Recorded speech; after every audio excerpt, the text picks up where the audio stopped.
আমি একটা মানে এই যে যেই জিনিসগুলা পড়ানো হয় মানে ইসলামের নামে যে জিনিসগুলো আসলে পড়ানো হয়, যেগুলো আসলে সত্যিকার অর্থে এগুলাই আসলে সঠিক ব্যাখ্যা। আমি একটা ভিডিও দেখাতে চাই আপনাকে যে জি এইখানে আসিফ ভাই, জি। একজন ব্যক্তি সূরা তওবার ৫ নম্বর আয়াতের একটা সত্যিকারের ব্যাখ্যা উনি দিচ্ছেন। এই ভিডিওটা আপনি একটু দেখেন, আপনারা একটু জি, দেখেন। দেখি একটু বড় ভিডিও, তারপরে একটু দেখেন, দেখাটা দরকার। জি আসিফ ভাই। ঠিক আছে, আমি ভিডিওটা প্লে করি, একটু শোনেন। হ্যাঁ? আর একটা আয়াত শুনেন, সূরা তওবার ৫ নম্বর আয়াত। এই আয়াতটা খুবই মারাত্মক, শুনেন।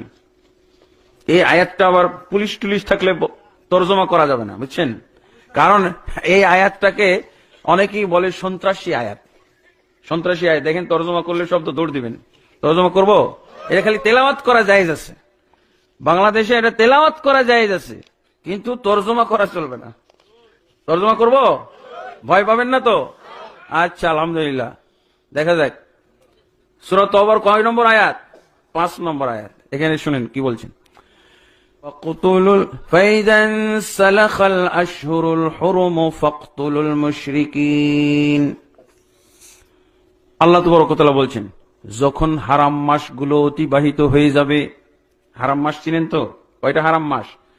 আরবিতে ১২ মাসের মধ্যে ৪টা হলো হারাম মাস। হারাম মানে সম্মানিত মাস।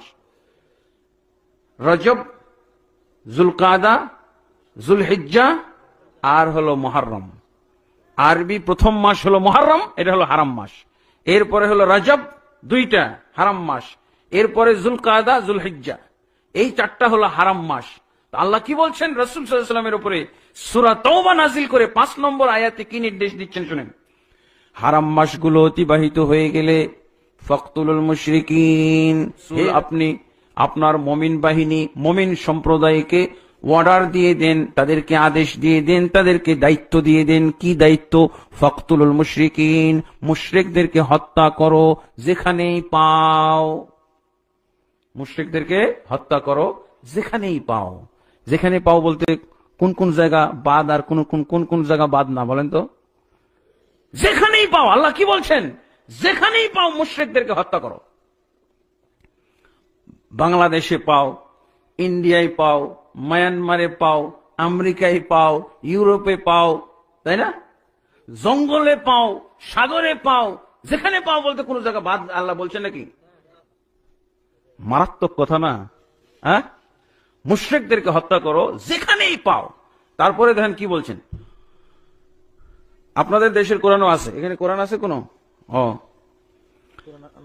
হাইসু ওয়াজাদতুমুহুম, যেখানেই পাও। তারপরে আরো কি বলছেন? হত্যার আগে আরো তো কিছু কাজ, হত্যার আগে কিছু কাজ করতে হবে না?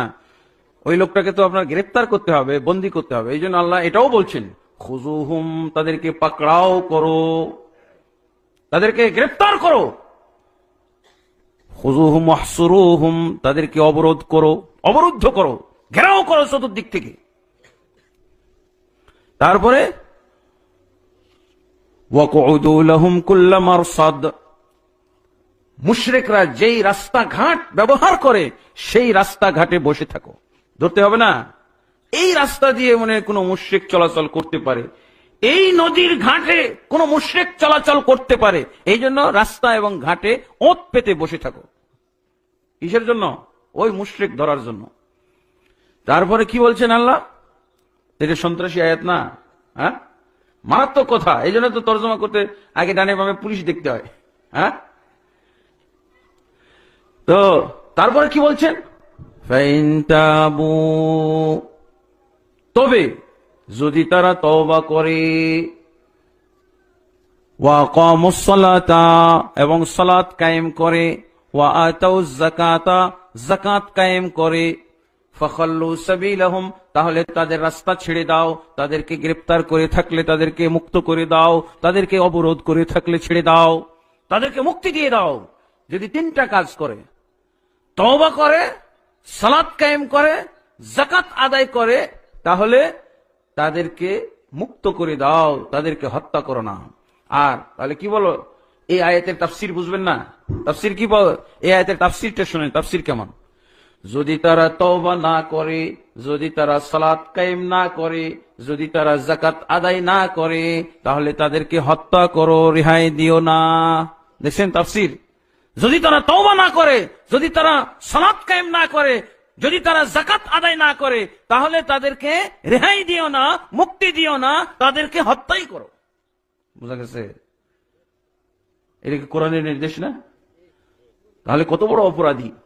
তারপরে 11 নম্বর আয়াত, সূরা তওবার 11 নম্বর আয়াত শুনেন, কি ভয় লাগে নাকি এই আয়াত শুনলেন? এরকম সন্ত্রাসী আয়াত হওয়ার কারণে মুসলমানরা কি করছে জানেন? এই আয়াতটা কাফের মুশরিকদেরকে হাদিয়া দিয়ে দিছে, জানেন না? পুলিশের সামনে এই আয়াত তর্জমা করা যায় না, এখন কি করছে মুসলমানরা? এই আয়াত হাদিয়া দিয়ে দিছে। কাকে? কাফের মুশরিকদেরকে হাদিয়া দিয়ে দিছে। এই আয়াত মুসলমান পড়লে, এই আয়াত মুসলমান তর্জমা করলে সন্ত্রাসী আয়াত, সন্ত্রাসী ওয়াজ, সন্ত্রাসী বক্তা হয়ে যায়। অতএব কি করছে মুসলমানরা? মুসলমানরা এই আয়াতটা কাফেরদেরকে হাদিয়া দিয়ে দিছে, আমেরিকাকে হাদিয়া দিয়ে দিছে। এখন আমেরিকা এই আয়াত আমল করে, কাফেররা এই আয়াত আমল করে, মায়ানমার এই আয়াত আমল করছে, হিন্দুরা এই আয়াত আমল করছে। আয়াতটা কেমন করছে তারা?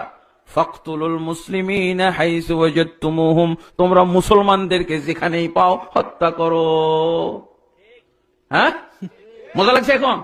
এখন তার সন্ত্রাসী মনে হয় না নাকি? এখন সন্ত্রাসী মনে হয়? এই আয়াত তো হাদিয়া দিয়ে দিলাম, এই আয়াত তো উপহার দিয়ে দিলাম। কাদেরকে? কাফের মুশরিকদেরকে হাদিয়া দিয়েছি। এখন আয়াতের এই আয়াত কি কেমন হয়ে গেছে হাদিয়া দেওয়ার পর? ফাকতুলুল মুসলিমিনা হাইসু ওয়াজাদতুমুহুম, তোমরা মুসলমানদেরকে যেখানেই পাও হত্যা করো। এই আমলটা দেখি না আমরা? আমাদের আমল শেষ, আমাদের আমল নাই। আমল করতেছে কাফেররা। কাফেররা আমল করলে আর সন্ত্রাসী বলি না আমরা।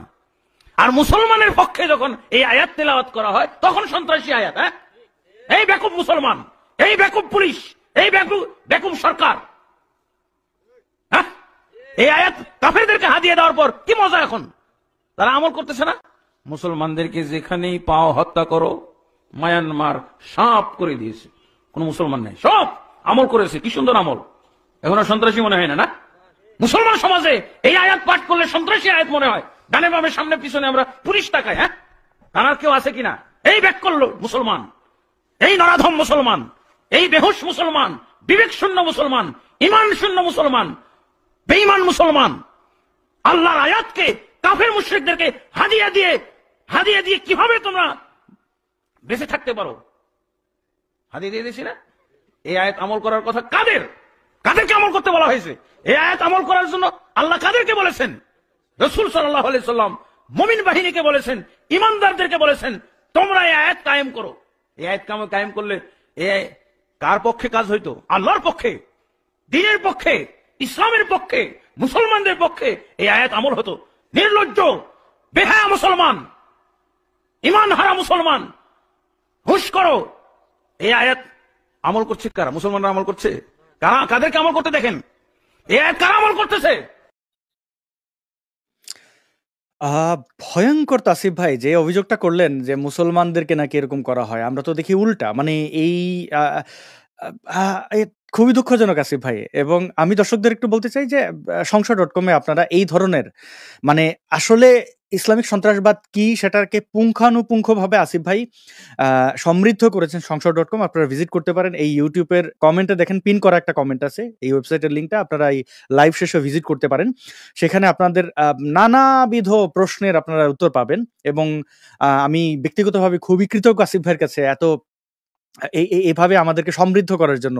এই ওয়েবসাইটটা আমাদের মুক্ত চিন্তার জন্য বা সুস্থ চিন্তার জন্য, ইসলামিক সন্ত্রাসবাদ থেকে মুক্তির জন্য বা যে কোনো ধর্মীয় সন্ত্রাস থেকে মুক্তির জন্য, আমাদের আশেপাশে যে ধর্মগুলো প্রচলিত সেগুলো থেকে মুক্তির জন্য একটা বিশাল সম্ভার